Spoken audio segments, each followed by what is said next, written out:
Breaking tonight in the Duck Dynasty debate, the Robertson family just released this statement, in part, quote, "We have had a successful working relationship with A&E, but as a family, we cannot imagine the show going forward without our patriarch at the helm. We are in discussions with A&E to see what that means for the future of Duck Dynasty." It's a huge, huge hit show. My next guest got a whole lot of attention today for defending Phil Robertson. In a Kelly File exclusive, we welcome Louisiana Governor Bobby Jindal. Governor, great to see you. And so, first, let me just get you on the record on your feelings about this controversy and Phil's suspension indefinitely from the show. Well, Megyn, thank you for having me. Congratulations on all the success of your great new show. Thank you. Look, Phil's a personal friend. We were friends before I was governor, before we had a show. He is always going to be my friend. He'll be my friend after I'm governor, after his show's done. He's a good man. I know he's got love in his heart, and he wants everybody to be treated with equality and respect. Here's where I think that it's so hypocritical of A&E and Hollywood and the left. They all say that they're for diversity, they're for tolerance, they're for minority views and opinions, unless you disagree with them. Now, I wish what A&E had said, what they could have said was, you don't have to agree with Phil, you don't have to agree with what he said or how he said it.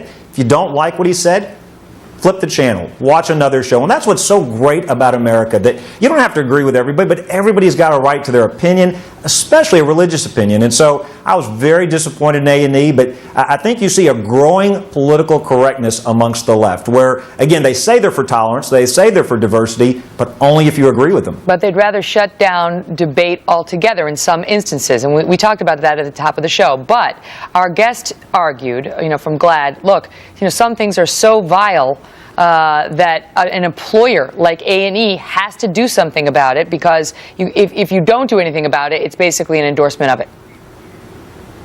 Well, look, A&E is half owned by ABC, and like a lot of parents, I was kind of shocked. Miley Cyrus went on TV, did some shocking things. She'll be on ABC during their New Year's Eve Day special. That's amazing to me. So Miley Cyrus is on TV and Phil Robertson's off of TV. There's something wrong when that happens. Look, there's a lot that comes out of Hollywood that comes on TV I don't like. There's a lot I don't want my kids watching. There's a lot that comes on the radio I don't want them to hear. That's my job as a parent. It's my job to shield them from that. I wish I could trust it and just let them watch. There's no so-called family hour anymore. I think A&E could have done a courageous thing. They were courageous to put this show on the air in the first place. I wish they'd stood by their show and said, you don't have to agree with them, just switch the channel, don't buy the duck calls if you don't like it. Now, some people are saying, because you mentioned the Miley Cyrus thing in a written statement earlier, how can a governor compare Miley Cyrus twerking and behaving in, to be charitable, an R-rated manner with a man? In some people's view, we played the statement, but in some people's view, he compared homosexuality to bestiality. There wasn't an actual comparison, but in the same breath, he talked about both of them as sins.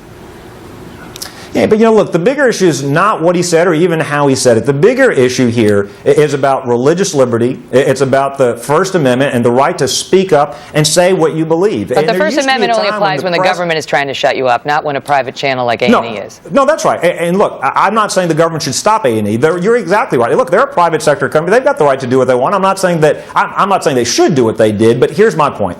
And I'm proud. There are some liberals out there, by the way, who said, we disagree with Phil, but we think he's got a right to say what he wants.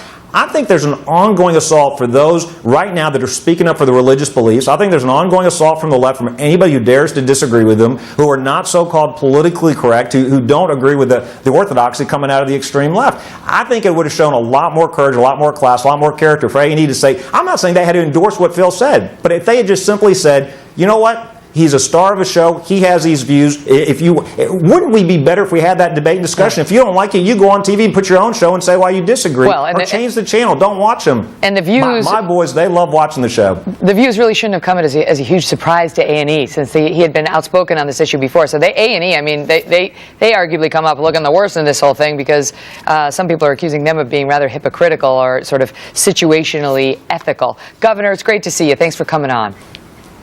Thank you, Megyn.